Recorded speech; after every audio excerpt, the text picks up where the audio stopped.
moi, je vais vous parler des atouts de l'entrepreneuriat au féminin. Je pense que votre journée a bien été occupée. On va finir la journée sur, j'ai envie de dire, un sujet un peu plus relax. Peut-être pas, vous me direz à la fin. Alors, avant de vous lancer pour une création d'entreprise, il est vraiment important, il y a une étape primordiale à faire, c'est vraiment de mûrir votre projet, lentement mais sûrement. Imaginez ce nouveau projet dans votre vie telle qu'elle est aujourd'hui, donc au niveau de votre environnement, mais également au niveau de votre famille. Il est important que vous fassiez le bilan de vos capacités, le bilan de vos compétences, surtout ne vous voilez pas la face. Évaluez ce que vous risquez de perdre, parce que quand on crée une entreprise, on n'est pas forcément gagnant tout de suite. Il faut le temps que ça prenne. Donc c'est vraiment important de l'évaluer au départ, ce que vous allez gagner, mais aussi ce que vous allez perdre. Bien évidemment, il est très très important de parler avec vos proches, votre conjoint, vos enfants, d'expliquer votre projet, d'en discuter avec eux, parce que ce sera vos premiers, les premières personnes qui vous soutiendront tous les soirs quand vous rentrerez chez vous. Donc bien sûr, votre projet il doit être compatible avec vos connaissances, vos aptitudes, vos compétences, votre expérience. Vous devez penser au fait que ce projet-là, c'est vous qui l'avez décidé. Donc à partir du moment où vous l'avez décidé, il doit être compatible avec vos envies, mais aussi avec l'environnement dans lequel vous vivez. C'est hyper important. Alors, il y a aussi une question qu'il faut se poser. La question de l'indépendance professionnelle. Est-ce que l'indépendance professionnelle, c'est pour vous? Est-ce qu'elle convient à tout le monde?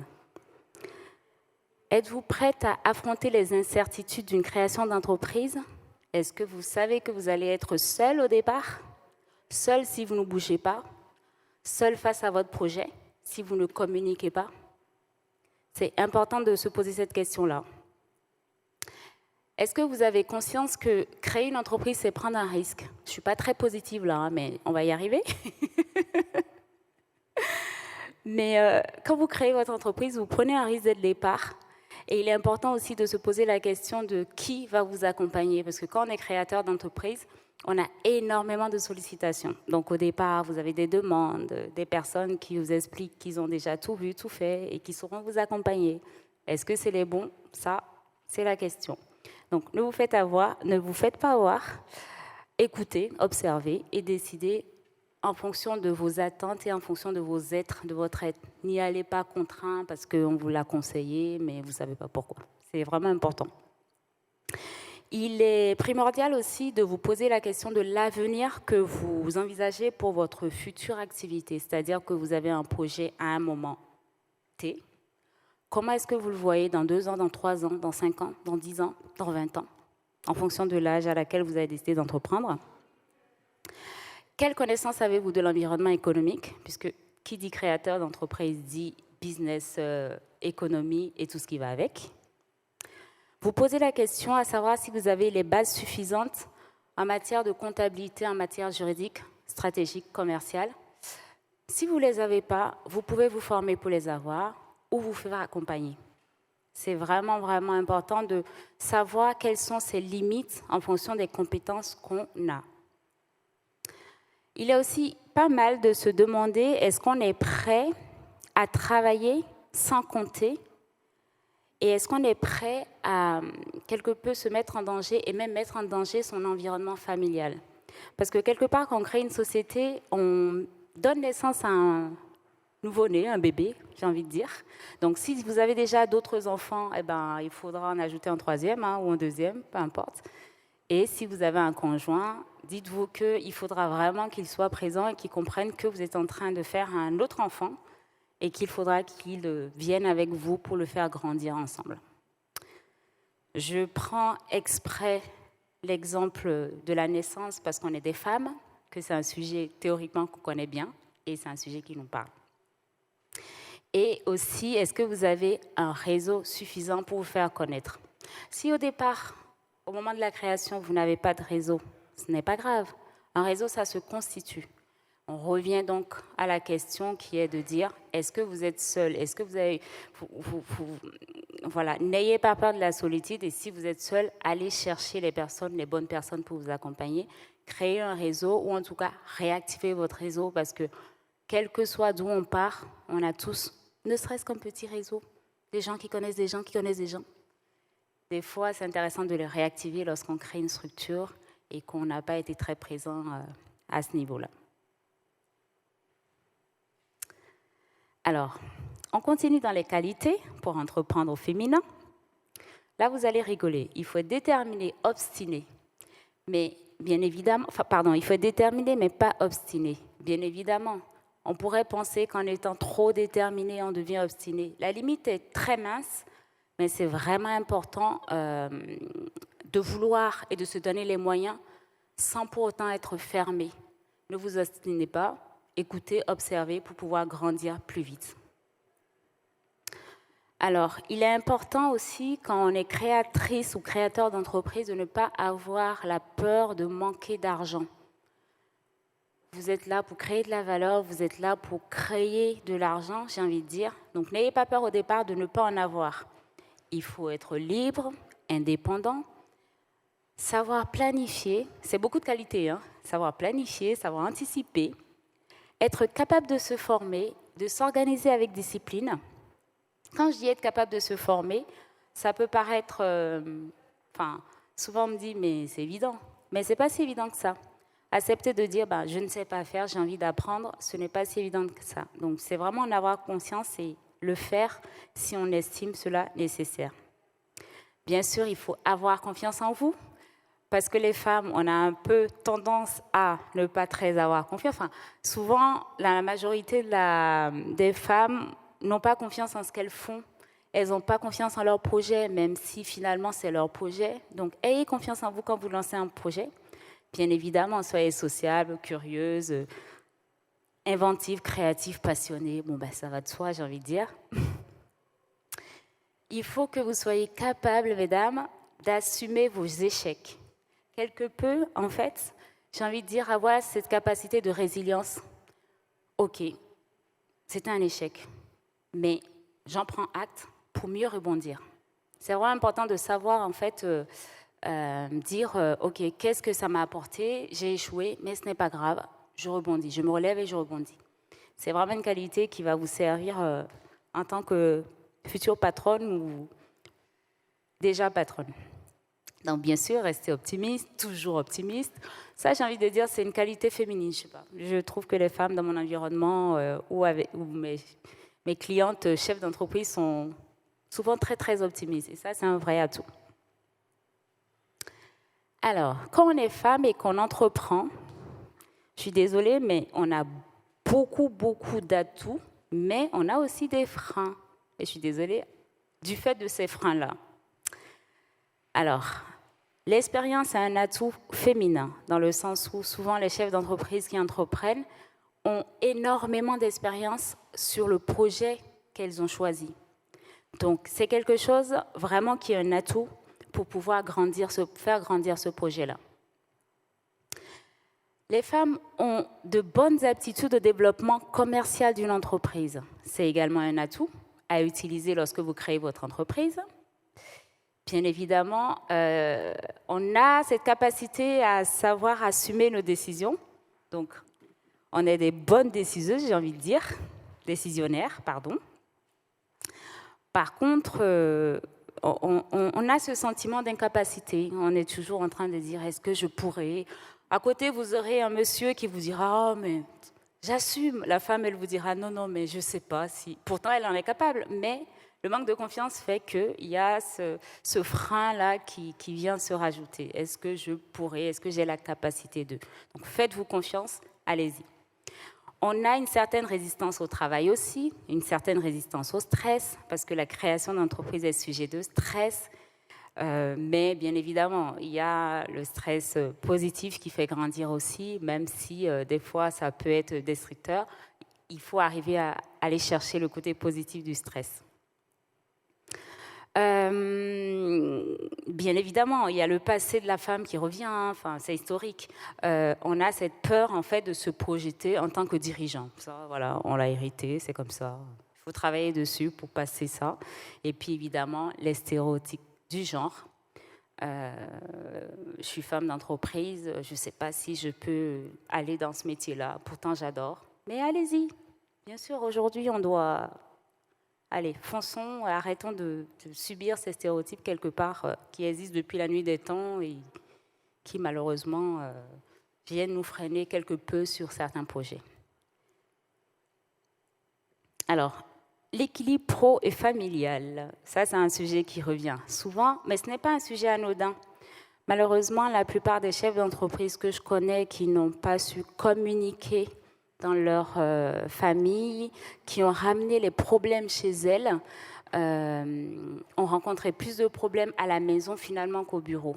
Parce que quand vous avez géré un certain nombre de choses dans la journée et que vous rentrez chez vous, que vous n'avez pas su les laisser à la porte, mais qu'en plus vous n'arrivez pas à les communiquer, enfin en discuter avec votre conjoint, avec vos enfants, ça peut avoir un effet néfaste sur le couple. Donc, pour avoir cet équilibre, pour le garder, l'équilibre pro-famille, il est vraiment important de pouvoir communiquer, de faire comprendre à votre conjoint que ce projet va vous amener à dire 1 plus 1 font 3. Ce n'est pas toi, moi, c'est ensemble, nous allons créer cette entreprise-là qui sera un troisième qui se rajoutera à nous.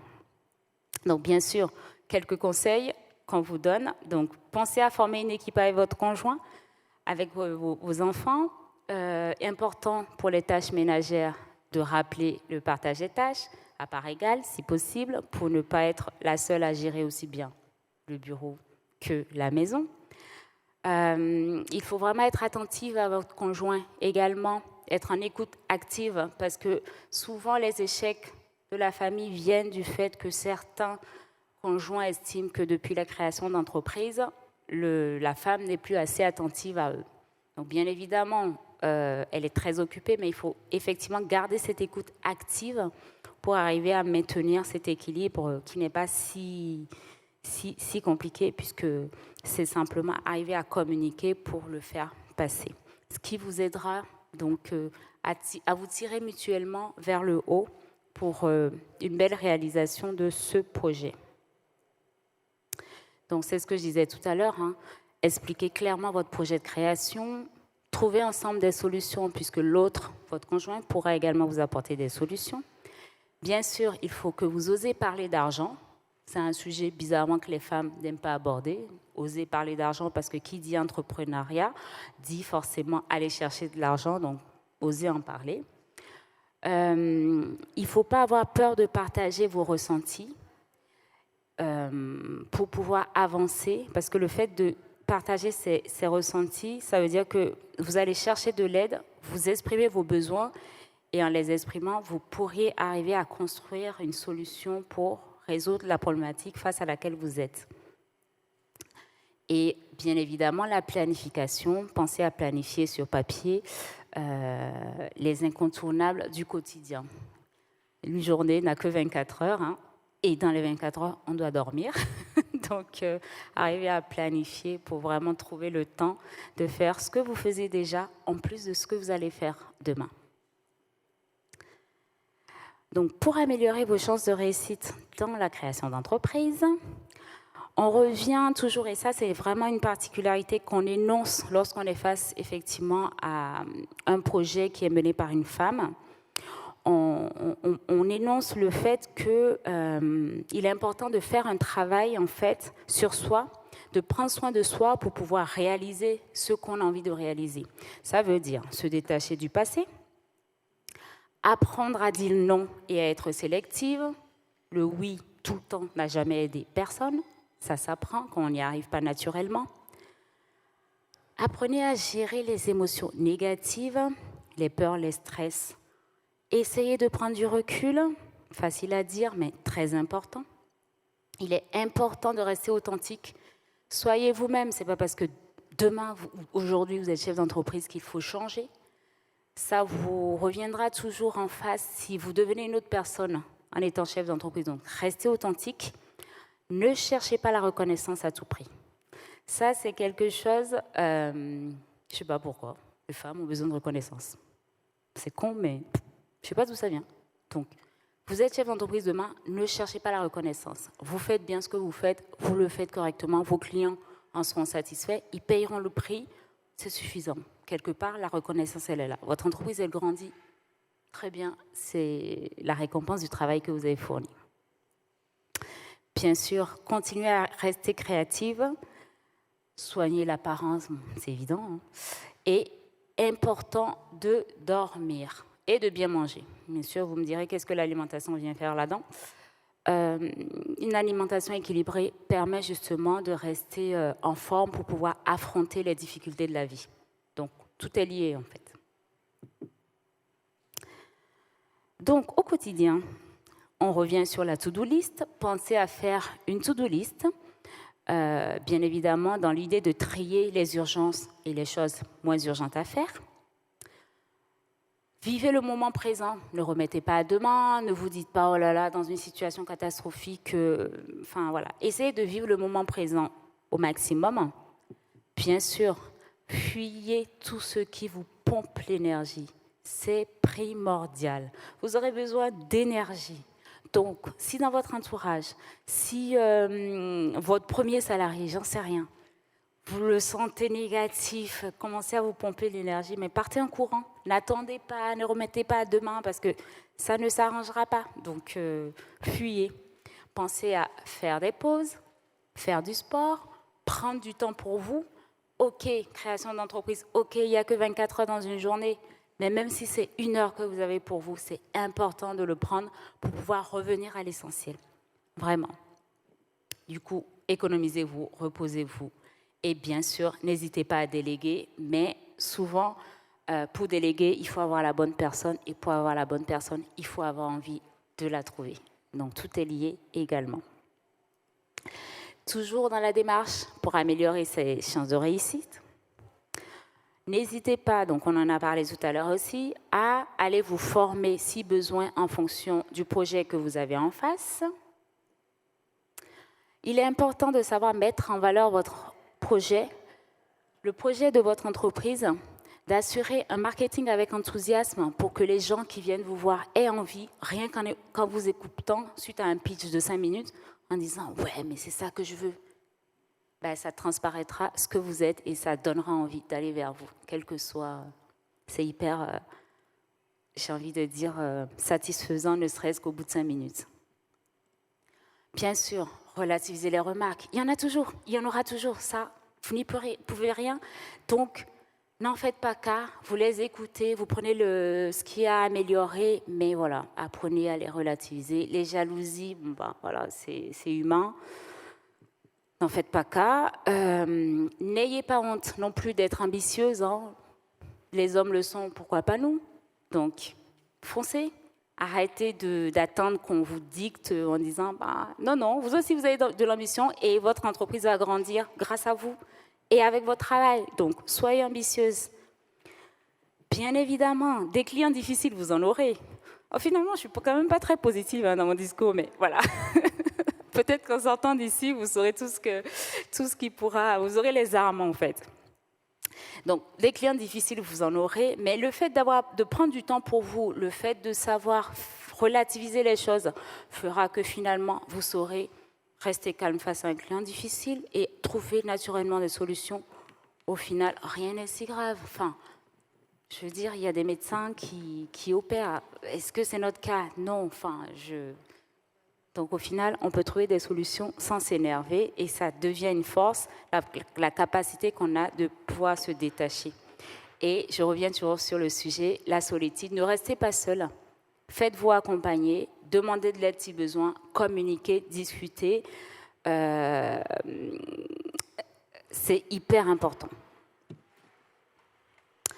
Alors, toujours dans l'amélioration des chances de réussite, quand vous êtes face à un échec ou face à une erreur, n'en faites pas cas.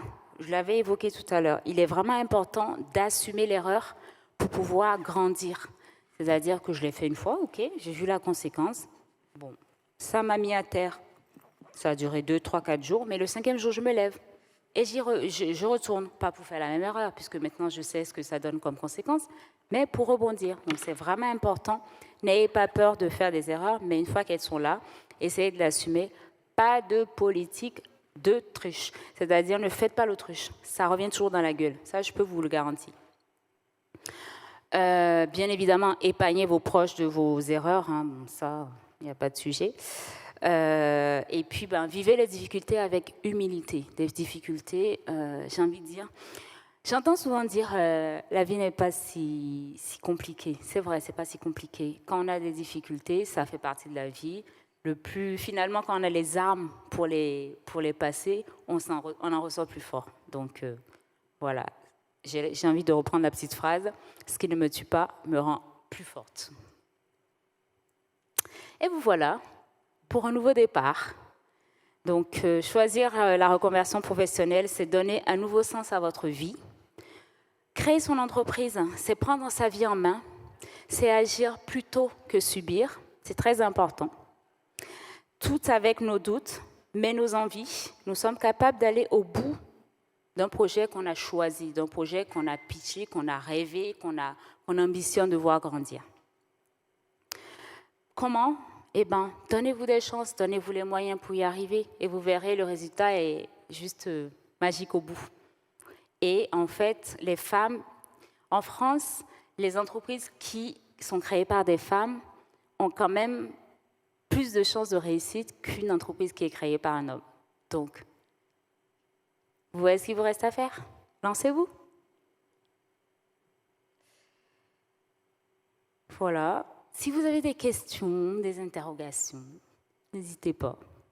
J'espère que je ne vous ai pas dégoûté du projet de création, que vous êtes toujours motivés et que ces petits rappels et ces petits échanges vous permettront d'y voir un peu plus clair, mais ne vous freineront pas dans ce projet, en tout cas dans cette envie d'aller vers cette...